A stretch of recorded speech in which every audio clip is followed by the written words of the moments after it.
Selamat datang di modul online materi kuliah interferensi gelombang untuk perkuliahan gelombang dan optik. Modul berikut juga tersedia dalam versi PDF yang dapat didownload di website Learning Prodi Pendidikan Fisika. Kali ini akan dijelaskan penyelesaian persamaan pada bagian kedua.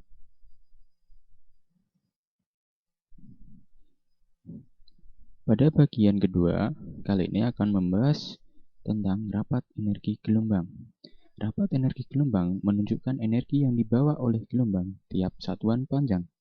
Energi yang dibawa tersebut adalah energi kinetik dan energi potensial.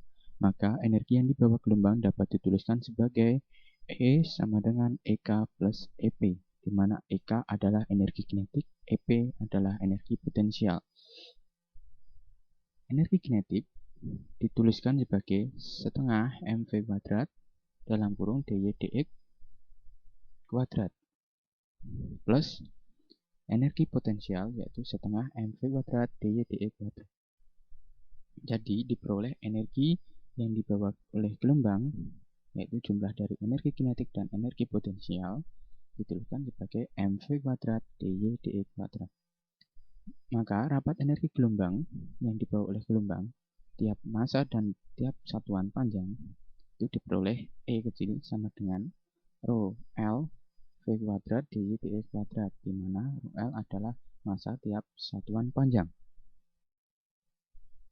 Pada gelombang yang tidak mengalami perubahan baik besar maupun bentuknya selama perambatan, maka rapat energi yang dibawa oleh gelombang tersebut adalah memenuhi persamaan E kecil sama dengan rho L V kuadrat 1 per T integral 0 sampai T dy dx kuadrat dx aksen, di mana nanti penyelesaiannya akan diperoleh jika dimisalkan Y sama dengan A sin kx plus omega T, maka untuk dy dx kuadrat nanti akan diperoleh A kuadrat K kuadrat cos kuadrat kx omega T. Jika pada penjalanan gelombang non-diversif dipenuhi X aksen sama dengan X plus minus Vt, maka diperoleh persamaan dari hasil dy dx kuadrat tadi disubstitusikan X aksen diperoleh dy dx kuadrat A kuadrat kx kuadrat, maksud kami A kuadrat K kuadrat cos kuadrat K dalam kurung X plus Vt, di mana hasil akhirnya diperoleh dy dx kuadrat sama dengan A kuadrat K kuadrat cos kuadrat kx aksen. Kemudian disebut persamaan 1.15 untuk hasil dy dx kuadrat yang akhir tadi. Kemudian substitusikan persamaan 1.15 ke persamaan 1.13. 1.13 itu ada di sini. Maka diperoleh untuk nilai E itu tampak di layar, di mana untuk nilai T memenuhi persamaan jika f x sama dengan sin x, di mana f jika f x plus T sama dengan f x, maka dapat diasumsikan T sama dengan 2pi. Kemudian dimasukkan nilai T sama dengan 2pi di persamaan di atas. Jadi diperoleh E sama dengan rho L V kuadrat seper 2pi integral 0 sampai 2pi A kuadrat K kuadrat cos kuadrat kx aksen dx. Untuk menyelesaikan persamaan di atas maka perlu dimisalkan jika U sama dengan kx aksen maka dx aksen sama dengan du per K, dan nilai x aksen jika x aksen sama dengan 2pi maka U sama dengan K 2pi. Maka dimasukkan nilai U tadi di rentang integral, maka diperoleh untuk E pada akhirnya adalah rho L sama dengan rho L V kuadrat A kuadrat K kuadrat. Kemudian untuk energi yang ditransfer tiap satuan waktu dapat ditinjau dari energi yang merambat melalui titik P yang ditunjukkan pada gambar 1.2 ini yang terletak pada garis transmisi yang ditunjukkan oleh gambar tadi. Maka jumlah energi yang melalui titik P adalah dalam waktu T adalah di sini.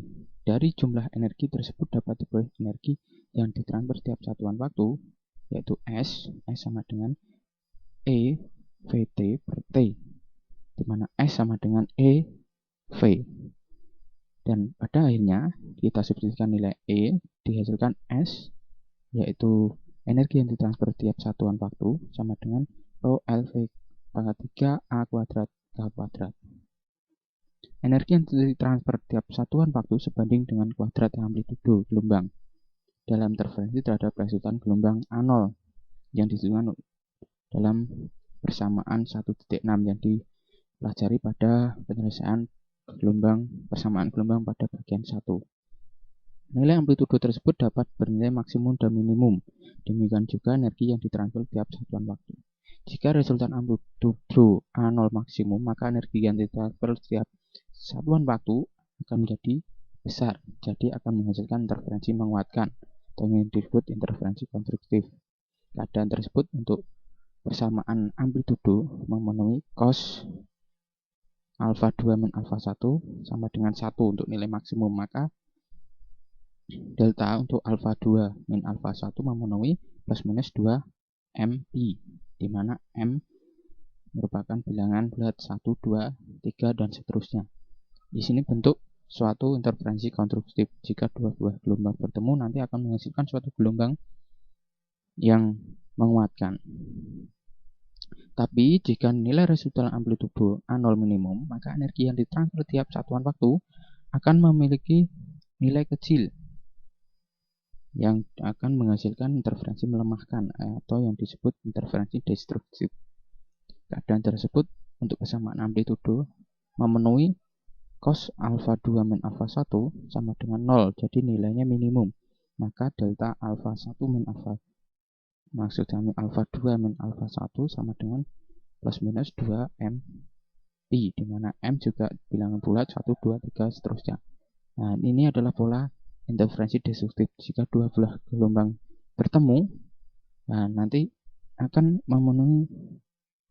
menjadi suatu gelombang yang lurus saja, jadi melemahkan.